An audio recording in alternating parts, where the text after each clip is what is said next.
Bonsoir à toutes et à tous, bienvenue dans le 20h de la GTV. Tout de suite les titres.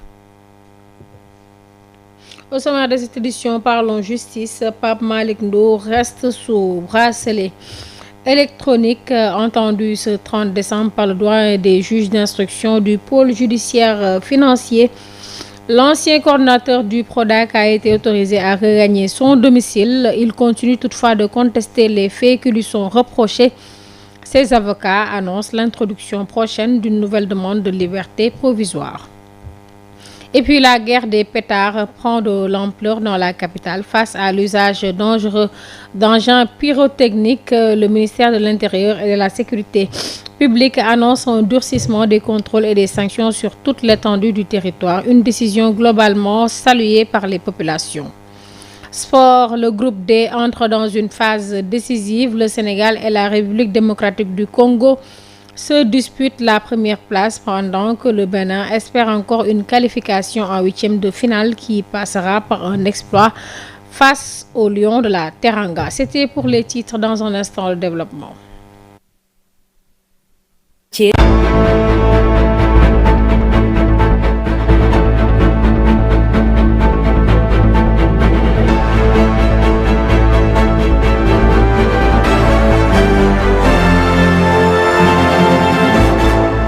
Et puis, à l'issue de son face-à-face avec le doyen des juges d'instruction du pôle judiciaire financier ce 30 décembre, l'ancien coordinateur du PRODAC a été autorisé à regagner son domicile, toujours sous bracelet électronique selon ses avocats. Maître Omarioum, leur client, maintient toujours ses contestations et il compte introduire une nouvelle demande de liberté provisoire. Maître Omarioum s'est exprimé au micro d'Amsatou Gano. Avoir l'occasion aujourd'hui devant le doyen des juges d'instruction, le président du collège de juges du parquet judiciaire financier, de pouvoir se défendre. À toutes les questions, il a répondu avec précision, objectivité, pertinence, clarté pour maintenir sa contestation, qui est une contestation sérieuse parce qu'on lui reproche d'avoir donné instruction de procéder à l'enlevée d'une garantie de cautionnement, ce qui n'a pas été le cas. Il s'est expliqué sur cette lettre, qui était plutôt une lettre de demande d'explication et de clarification, qui s'inscrit dans une démarche et une logique de transparence à travers laquelle il a eu à diriger le PRODAC comme coordinateur. Les paiements également d'un montant de 2,7 milliards qui ont été faits non pas par Pape Malick Ndour mais par Locafrique, qui est un organisme privé mandaté par l'État du Sénégal pour procéder au paiement et donc faciliter le financement de cette opération. Donc on ne peut pas imputer cela à Pape Malick Ndour. Ce qu'il a fait, c'est transmettre des documents commerciaux qui attestent de la régularité des opérations et des prestations qui ont été fournies par Green 2000. Donc, et il a également tous les éléments de preuve à sa disposition et à la disposition de la justice. Donc nous estimons que ces charges sont d'une très grande légèreté, qui ne méritent pas qu'il soit placé en détention. Parce que je rappelle tout le temps que la détention, c'est une détention électronique. C'est une détention en résidence surveillée sous bracelet électronique. Et nous pensons, dans les jours à venir, très rapidement, introduire une demande de liberté provisoire pour contester. Face à l'incident impliquant le navire pétrolier Marsan, l'Agence des affaires maritimes a annoncé lundi une série de mesures immédiates et rigoureuses visant à sauvegarder les intérêts de l'État du Sénégal et à prévenir tout risque environnemental. Elle a ainsi ordonné l'interdiction immédiate d'appareillage du navire conformément aux articles 49 et 68 du Code maritime du marché. Dans un même temps, une enquête administrative a été ouverte afin de déterminer les causes. Écoutons les explications de Bekay Diop, le directeur général de l'ANAM. Ça a eu une avarie de coque qui a causé donc l'entrée de l'eau de mer de la salle machine, qui a causé aussi une gîte à bâbord. Donc ce navire contient 39 000 tonnes de gasoil. Et donc fort heureusement, donc il n'y a pas eu de perte en vies humaines. L'ANAM, dès que l'ANAM a été mis au courant donc de ce fait, l'Agence nationale des affaires maritimes, qui est l'autorité nationale de sûreté portuaire, mais qui est aussi l'autorité maritime déléguée, a pris toutes les dispositions nécessaires afin donc de discuter avec toutes les autorités compétentes qui sont autour, que ce soit le port autonome de Dakar, que ce soit aussi la marine nationale et autres autorités. Donc on a mis en place donc un dispositif sécuritaire. Donc il n'y a pas eu de fuite de carburant. Donc tout le carburant est sur place actuellement. Il n'y a pas un seul centilitre de carburant, donc de gasoil qui est sorti donc de ce navire. Donc ce qu'on a fait, c'est que j'ai j'ai servi une interdiction donc d'appareillage au navire Le Mersin pour que le navire puisse rester en place. Et ça c'est la loi qui nous permet, donc la loi portant le code de la marine marchande, articles 49 et 68.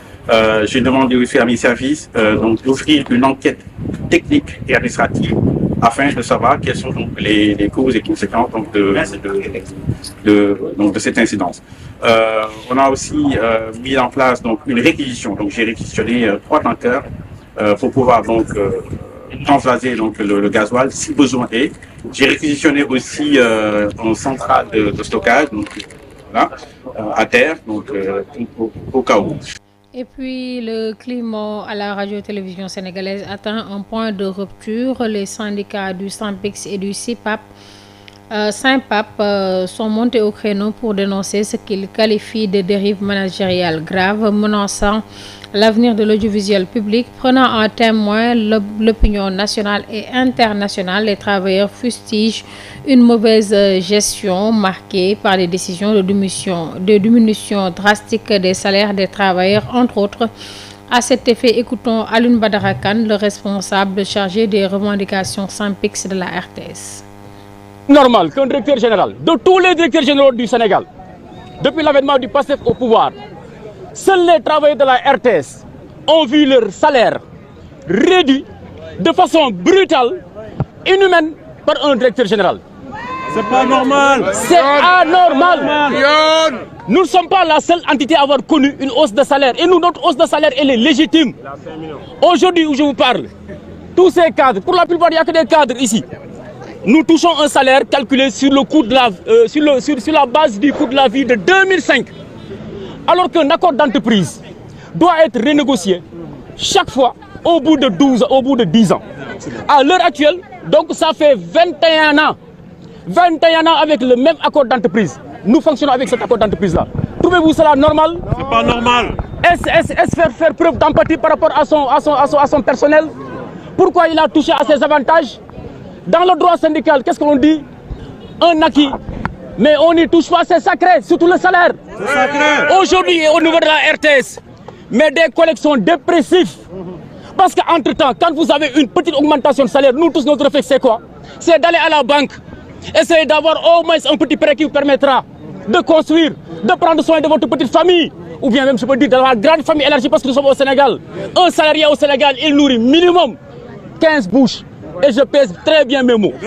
Alors, mettez-vous à la place de ces pères de famille et mères de famille de la RTS qui sont aujourd'hui meurtris. Leur dignité bafouée par le bon vouloir d'un homme qui, lui, au moment où il nous parle d'équité, au moment où il nous parle de réduction, je ne sais pas, du train de vie de la RTS, n'a pas réduit son salaire. Rêve à la RTS, le directeur général Pape Alé Niang apporte des éclaircissements après le mouvement d'humeur des travailleurs.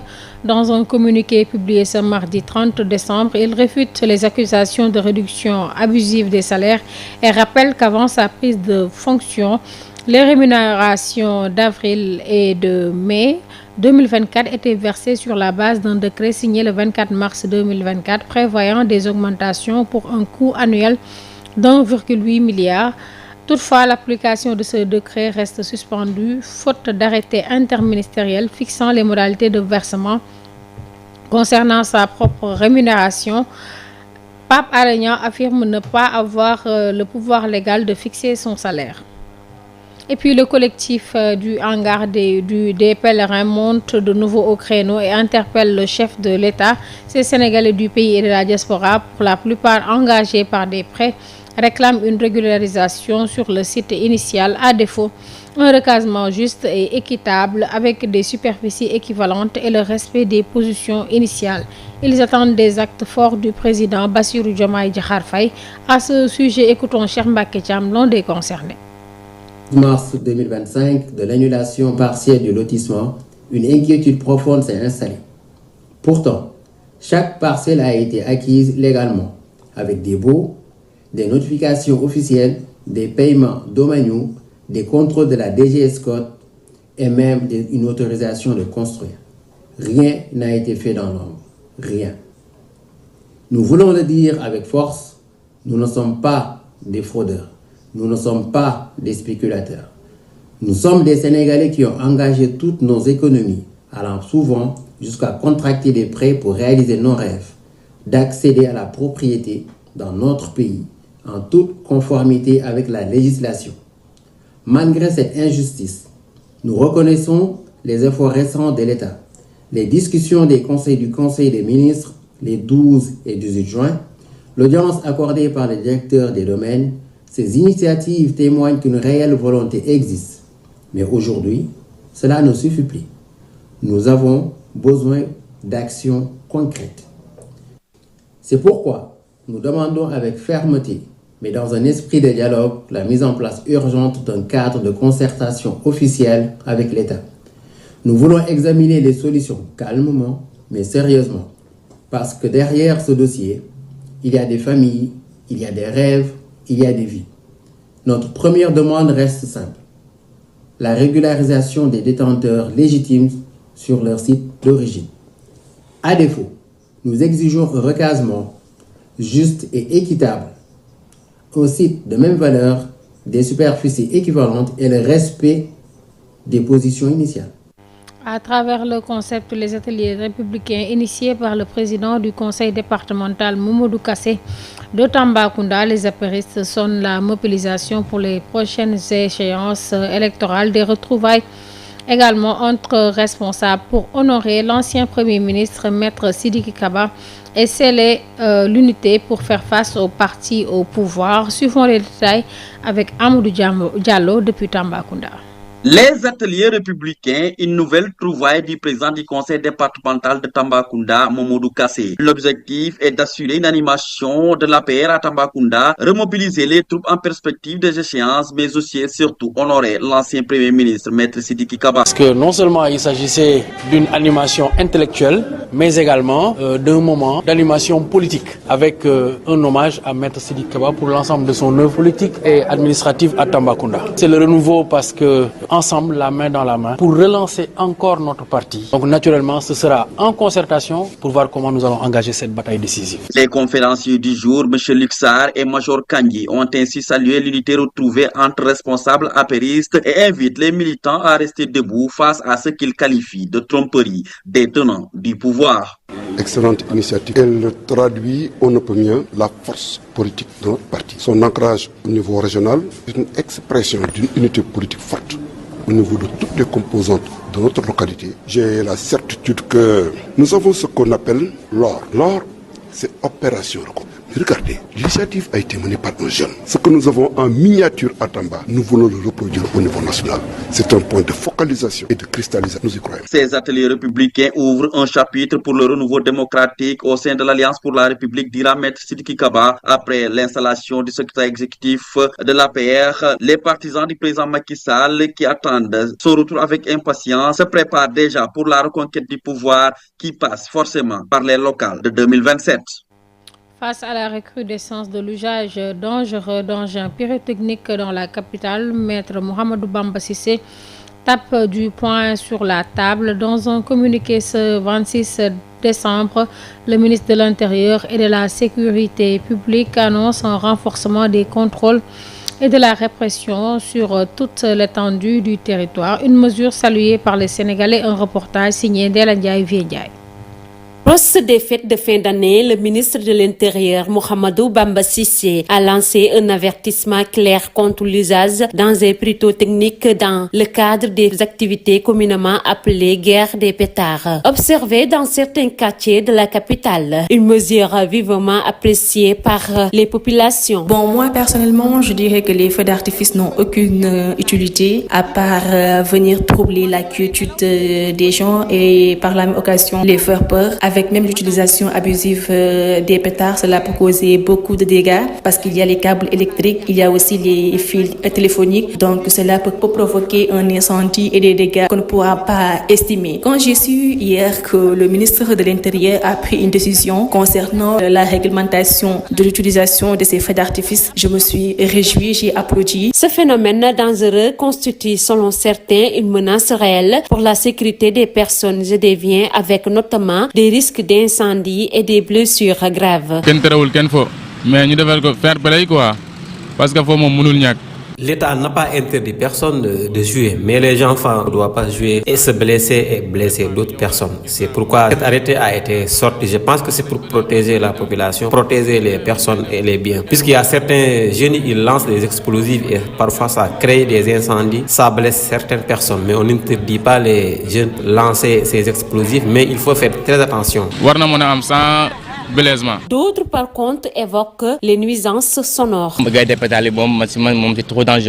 Ce soi-disant guerre des pétards, je pense que ça devrait se faire pour moi pendant la journée, puisque pendant la nuit, tu te couches sur ton lit et tu es souvent effrayé par des pétards qui explosent. Donc je pense que c'est des choses peut-être qui pourraient être organisées pendant la journée, puisque vous savez, les enfants, on ne peut pas les interdire. Et je pense que c'est les parents qui doivent veiller à ce que les enfants le font modérément, puisque c'est très dangereux et parfois ça embête. Face à cette situation, le ministre a donné des instructions fermes aux forces de défense et de sécurité afin de renforcer les opérations de contrôle, de prévention et de répression sur l'ensemble du territoire national dans le but de garantir la sécurité des populations durant cette période festive.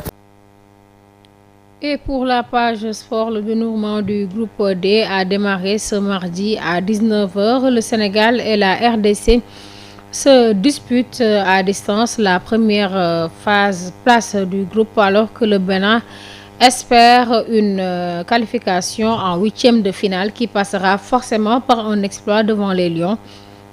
Les Lions de la Teranga disposent, grâce à leurs 3 buts lors du premier match, d'un peu d'avance à la différence de but. Le deuxième critère pour départager deux équipes après le résultat en confrontation directe. Pour le moment, le Sénégal fait face au Bénin avec 1-0. Merci, mesdames et messieurs, d'avoir suivi cette principale édition du soir. Bonne suite des programmes sur Global Télévision et bon match.